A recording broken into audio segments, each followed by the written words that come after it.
ସମସ୍ତଙ୍କୁ ପ୍ରଭୁ ଯୀଶୁଖ୍ରୀଷ୍ଟଙ୍କ ଅତି ମଧୁର ନାମରେ ପ୍ରେଜ୍ ଦ ଲର୍ଡ ଏବଂ real word of God Odia channel ତରଫରୁ ସମସ୍ତଙ୍କୁ ସ୍ୱାଗତ। ଏବଂ ମୁଁ ଆଶା କରେ ପ୍ରିୟମାନେ ଆପଣମାନେ ସମସ୍ତେ ପ୍ରଭୁ ଯୀଶୁଖ୍ରୀଷ୍ଟଙ୍କ ଅନୁଗ୍ରହ ଦ୍ୱାରା ଭଲରେ ଅଛନ୍ତି।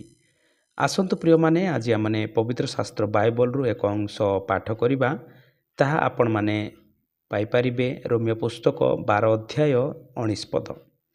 ଏଠାରେ ଏହି ପ୍ରକାର ଲେଖାଯାଏ, ହେ ପ୍ରିୟମାନେ, ତୁମ୍ଭେମାନେ ନିଜେ ନିଜେ ପ୍ରତିଶୋଧ ନିଅ ନାହିଁ, କିନ୍ତୁ କ୍ରୋଧ ପାଇଁ ସ୍ଥାନ ଛାଡ଼ିଦିଅ।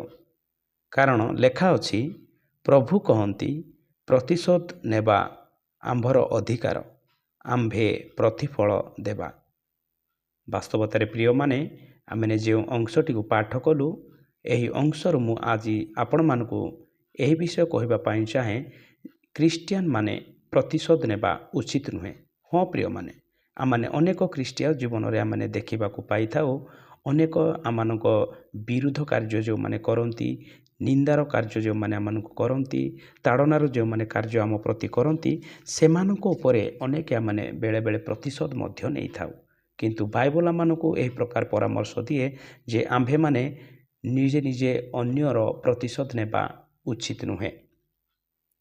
ଯେତେବେଳେ ଆମେ ପବିତ୍ର ଶାସ୍ତ୍ର ବାଇବଲ ମାଥ୍ୟୁ ପୁସ୍ତକ 5 ଅଧ୍ୟାୟ 44 ପଦକୁ ପାଠ କରୁ, ଏଠାରେ ଏହି ପ୍ରକାର ଲେଖାଯାଏ, କିନ୍ତୁ ମୁଁ ତୁମମାନଙ୍କୁ କହୁଅଛି, ତୁମ୍ଭମାନଙ୍କ ଶତ୍ରୁମାନଙ୍କୁ ପ୍ରେମ କର, ପୁଣି ଯେଉଁମାନେ ତୁମମାନଙ୍କୁ ତାଡ଼ନା କରନ୍ତି ସେମାନଙ୍କ ନିମନ୍ତେ ପ୍ରାର୍ଥନା କର। ହଁ ପ୍ରିୟମାନେ, ଆମମାନଙ୍କ ଉପରେ ଯେଉଁମାନେ ଶତ୍ରୁତା କାର୍ଯ୍ୟ କରନ୍ତି, ଆମେ ସେମାନଙ୍କୁ ପ୍ରତିଶୋଧ ନେବା ନାହିଁ, ସେମାନଙ୍କୁ ଆମେ ପ୍ରେମ କରିବା। ପୁଣି ଯେଉଁମାନେ ଆମମାନଙ୍କୁ ତାଡ଼ନା କରନ୍ତି ସେମାନଙ୍କୁ ଆମେ କୌଣସି ପ୍ରକାର ସେମାନଙ୍କୁ ପ୍ରତିଶୋଧ ନେବା ନାହିଁ, ସେମାନଙ୍କ ନିମନ୍ତେ ଆମେ ପ୍ରାର୍ଥନା କରିବା। ଏହା ବାଇବଲ ଆମମାନଙ୍କୁ ପରାମର୍ଶ ଦେଇଥାଏ। ଏବଂ ଯେଉଁମାନେ ଆମମାନଙ୍କ ବିରୁଦ୍ଧ କାର୍ଯ୍ୟ କରନ୍ତି ସେମାନଙ୍କୁ ଆମେ କ୍ଷମା ଦେବା। କାରଣ ପ୍ରଭୁ ଯୀଶୁଖ୍ରୀଷ୍ଟ ସ୍ୱୟଂ ସେ ନିଜେ କ୍ଷମା ଦେଇଥିଲେ।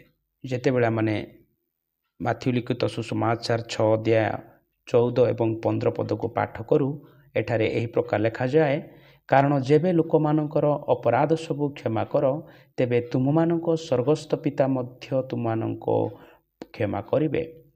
କିନ୍ତୁ ଯେବେ ଲୋକମାନଙ୍କୁ କ୍ଷମା ନ କର, ତେବେ ତୁମମାନଙ୍କ ପିତା ମଧ୍ୟ ତୁମମାନଙ୍କ ଅପରାଧ ସବୁ କ୍ଷମା କରିବେ ନାହିଁ। ହଁ ପ୍ରିୟମାନେ, ଯେତେବେଳେ ଆମେ ଅନ୍ୟର କ୍ଷମା କରିଥାଉ, ଆମମାନଙ୍କର ସ୍ୱର୍ଗସ୍ଥ ପିତା ଆମମାନଙ୍କୁ ମଧ୍ୟ କ୍ଷମା କରିଥାନ୍ତି। ଯଦି ଆମେ ଅନ୍ୟର ପ୍ରତିଶୋଧ ନେବା, ତେବେ ସେ ଆମମାନଙ୍କୁ କ୍ଷମା କରିବେ ନାହିଁ।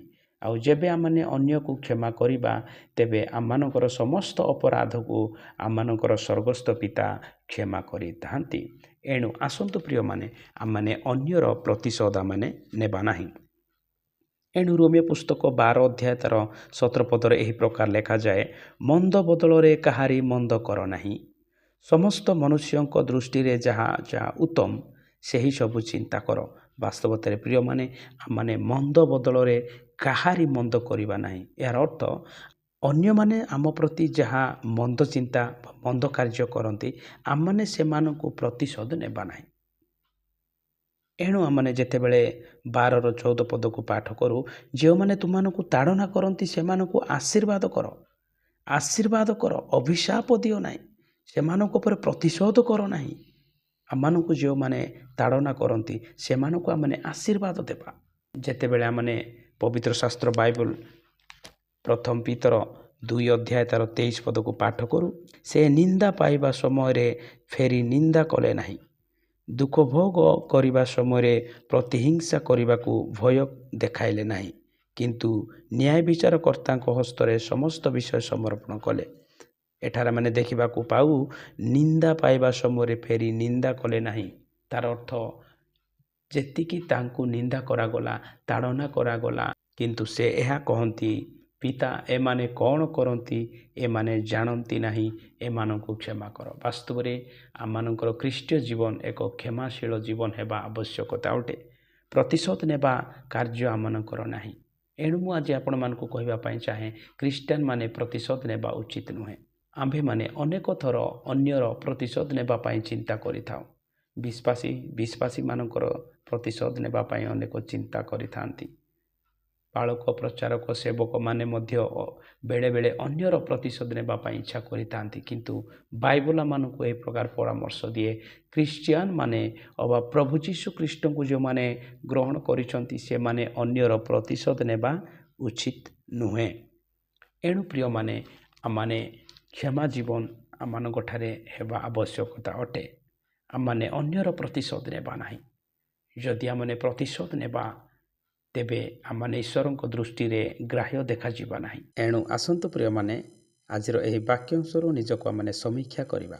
ବାସ୍ତବତାରେ ମୁଁ ଅନ୍ୟ ପ୍ରତି ପ୍ରତିଶୋଧର କାରଣ ହେଉଅଛି କି? ନା ମୁଁ ଅନ୍ୟକୁ ପ୍ରେମ କରୁଅଛି? ନା ମୁଁ ଅନ୍ୟ ପ୍ରତି ଆଶୀର୍ବାଦର କାରଣ ହେଉଅଛି? ଆଜି ଆମମାନଙ୍କୁ ବାଇବଲ ଏହା ପରାମର୍ଶ ଦିଏ, ତୁମ୍ଭେମାନେ ପ୍ରତିଶୋଧ ନିଅ ନାହିଁ। ଯଦି ଆମମାନେ ପ୍ରତିଶୋଧ ନେଉଅଛୁ ତେବେ ପରମେଶ୍ୱରଙ୍କଠାରେ ଆମମାନେ ଅଗ୍ରାହ୍ୟ ହେବା। ଏଣୁ ଆସନ୍ତୁ ଆଜିର ଏହି ବାକ୍ୟ ଅନୁଯାୟୀ ନିଜକୁ ସମର୍ପଣ କରିବା। ଯଦି ଆମମାନେ ପ୍ରତିଶୋଧ ନେବାର ଚିନ୍ତା କରୁ, ପ୍ରତିଶୋଧ ଆମମାନେ ଅନ୍ୟ ପ୍ରତି କରୁ, ତେବେ ଏହି ସମସ୍ତ ବିଷୟକୁ ପରିତ୍ୟାଗ କରି ଅନ୍ୟ ପ୍ରତି ପ୍ରେମର କାରଣ ହେବା, ଅନ୍ୟ ନିମନ୍ତେ ଆଶୀର୍ବାଦର କାରଣ ହେବା, ଅନ୍ୟମାନଙ୍କ ପାଇଁ ପ୍ରାର୍ଥନାର କାରଣ ହେବା। ଏଣୁ ଆସନ୍ତୁ ଆଜିର ଏହି ସଂକ୍ଷେପ ଆଲୋଚନା ମଧ୍ୟ ଦେଇ ପ୍ରଭୁ ଯୀଶୁ ଖ୍ରୀଷ୍ଟ ଆମମାନଙ୍କୁ ସମସ୍ତଙ୍କୁ ବାହୁଲ୍ୟ ରୂପେ ଆଶୀର୍ବାଦ କରନ୍ତୁ। ପ୍ରେଜ୍ ଦ ଲର୍ଡ।